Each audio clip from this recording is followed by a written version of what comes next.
welcome to my vlog. Today, ang tatalakayin naman natin na isa sa pinaka-importanting dapat nating malaman, lalo na sa gusto magtayo ng ganitong business. Gusto ko lang po i-share sa inyo yung ideas na ito, baka sakaling makatulong po. Marami po kasing tanong ng iba na bakit daw po nalulugi ang ibang RTL business. Hindi daw po lahat ng RTL business ay nagsasucess. So tama po kayo dyan. Kasi alam nyo po, isa sa pinakadahilan kung bakit yung iba humihinto sa ganitong business, kaya yung iba tuloy natatakot magsimula ng ganitong business.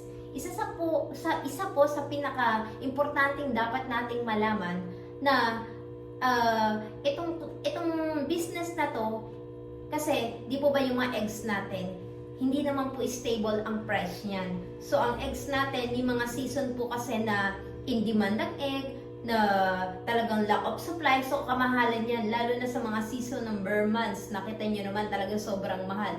Pero nitong pumasok ang January, nakita naman natin na sobrang baba ang price ng egg. So maraming mga nasa ganitong business ang naapektuhan. So masasabi ko na rin na isa na rin ako. Pero importanteng malaman natin dyan, kahit na bumaba yung egg natin, kailangan malaman natin kung tayo ba ay kumikita pa o hindi. Hindi ko naman sinabi na ako lugi na, kasi hanggang ngayon nandito pa rin po ako. Hindi po ako bago sa business na to, wala pa po akong 1 year. Pero gusto ko lang po na mag-share, lalo na sa katulad kong mga baguhan, kung ano yung mga na-experience ko. Kaya po yung iba, pag nag-share ako ng mga ideas at may mga tanong sa yung iba, sinasabi ko na mas mabuti magkonsulta doon sa eksperto kung hindi sapat yung mga sagot ko sa kanila. Alam niyo po, ang egg kasi, katulad po, December talagang sobrang mahal yan. Kung sabihin mong ganito ang kita mo per month, hindi po natin masasabi na stable. Every month, ganito po ang kita natin. May month po talaga na mababa ang egg. Actually po talaga, ang manok, ang egg, bumababa ang price, tumataas. Nag-iiba-iba po. Pero po ang feeds, hindi po bumababa. Isa sa pinakadahilan kung bakit ang ibang RTL business ay humihinto sa ganito dahil hindi na po nila kaya yung mga gastusin, yung mga expenses sa ganitong business. Kasi nga po, ang feeds napakamahal. Lalo na po kung alaga nyo ay sobrang dami. Tapos ganun kalaki ang expenses nyo na talagang kailangan pag-aralan mo kung kumikita ka pa. Sa akin po kasi, ang alaga ko ay nasa 384 heads.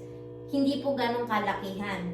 Importante po kasi diyan na kailangan sa simula pa lang na nagtayo tayo ng business natin, syempre ang goal natin diyan is kumita, di ba? Kailangan ilista po natin diyan yung lahat ng gastos po natin, kahit gaano kaliit-liitan, para makita po natin per month kung magkano sahod natin, and then yung expenses natin, even sa mga supplements or yung mga vitamins nila, or mga antibiotic nila, yung feeds, lahat yan, yung kuryente, kahit ano pang ginastos natin doon, kailangan nakalista po yan sa isang record book. Then, ileless po natin doon yung feeds natin, kahit yung mga vitamins, ileless natin siya kung magkano kita natin per month, diba? Kaya dapat talaga sa simula, nandyan talaga yung record book mo. Kasi nga po, diba ang feeds natin, hindi naman po talaga bumababa yan. So, on my part po, ang ginagawa ko pong diskarte, kasi po ang nasa RTL business po, hindi naman po lahat pare-pareho ng ginagawa. Yung iba po, kanya-kanyang diskarte. Kaya nga po sila, pinag-aaralan nila sa simula kung paano ang gagawin nila, lalo na medyo bumaba ang price ng egg. So, iisipin nila, kumikita pa ba sila? Kailangan pag-aralan po nila yun. Sa akin po kasi, ang ginagawa ko, isang diskarte na ginagawa ko dyan, kasi dahil nga mahal ang feeds natin, yung supplement po, hindi ko naman po sinabi na huwag niyong bigyan ng vitamins yung mga manok. Ang supplement po na yan ay kailangan talaga nila. Pero po, ang ginagawa ko po dyan, kasi may kamahalan din po ang vitamins, ginagawa ko po siyang once a week lang po ang bigay. So, 2 vitamins po yung tinitake nila, isang Vitamin Pro at isang Egg 1000. Once a week ko po binibigay. Ngayon, ang production po ng egg natin ay nasa 91% po. Hindi naman po makasamaan. Nasa magandang production naman po yung natin, yung pag-iitlog ng mga manok natin.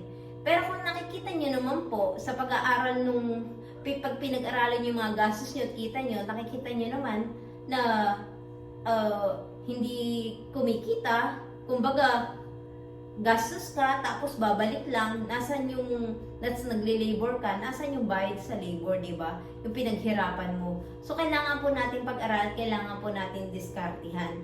Kanya-kanya rin po kasing diskarte yung mga nasa RTL business. Hindi po kami lahat pare-parehas. So, ngayon, gusto ko lang po i-share sa inyo, yung ginagawa ko po is ganun. Sa feeds naman po, meron po kasi, lalo na kung baguhan niya, nasa 100 grams per head po. Pero kapag natagalan, medyo malakas na yung kumain, nasa 110 grams po ang kinakain nila. So, una po kasi ganun ang ginagawa. Una po kasi kino-convert namin sa kilo, pinapakain namin lahat. May mga time po kasi na ang mga manok, hindi nila totally nauubos yung mga pagkain nila dun sa feeder nila. Lahat po may mga natitirang konti-konti. So, ang ginagawa ko po doon, dahil maraming natira, ikakalat po natin yan. Kakalat natin ganyan. Then, tsaka natin dadagdagan uli ng pagkain. Ngayon, dahil may natira po silang pagkain, yung ilalagay kong bago, hindi ko po ilalagay lahat. Kasi may natira sila, ihahalo ko po doon. Kung gaano po karami yung binibigay ko before, ganun din po. Pero since may natira, dadagdagan ko lang. Kaya yung feeds ko, hindi ko lahat mailalagay. So, isa po yun sa isang diskarte na ginagawa ko. Pero okay naman po yung egg production namin, wala naman po akong problema. Kasi kung sa umpisa pa lang nakikita natin na hindi tayo kumikita, bakit nga po ba natin itutuloy yung ganitong business? So, yun po, sana po nakatulong sa inyo yung ideas na na-share ko, lalo na doon sa gusto magsimula ng ganitong business, kasi po yung iba na di-discourage, nag-aalangan na hindi naman daw po kumikita, may mga time naman daw po na lugi na. Kaya lahat, yung iba daw po nagsasara. So, ganun po kasi ang nangyayari. Hindi po nila kinakaya yung lahat ng gastos, lalo nga po kung napakarami pong alaga, lalo pa yung libo-libong alaga nila. Kaya nga po, pag nagsimula ka ng ganitong business, kailangan meron ka talagang pagkukuhanan ng pondo sa mga feeds mo. Imagine kung sa una pa lang wala kang pampondong pa-feeds. Mahirap po kasi sa unang buwan pa lang, maliliit pa lang po yung itlog ng mga yan. Then, doon sa mga susunod na, kasi mangingitlog yan, siguro sabihin na natin nasa 2 months, mangingitlog na halos lahat yung mga alaga mo eh. Pero pagdating natin ng mga 3 months, yan, doon pa lang tayo medyo kikita. Kaya lang, doon sa mga una, pangalawa, kung wala po tayong budget pang feeds, kailangan po talaga nakalaan na yung mga ano natin doon, pagkakagastusan kahit sa mga vitamins. So, yun po. Kaya, sa ngayon, medyo mababa ang price natin ng egg, then babawi na lang ulit tayo sa ibang buwan na tataas. So, yun po. So, maraming salamat po ulit sa panonood ng video ko. Maraming salamat po.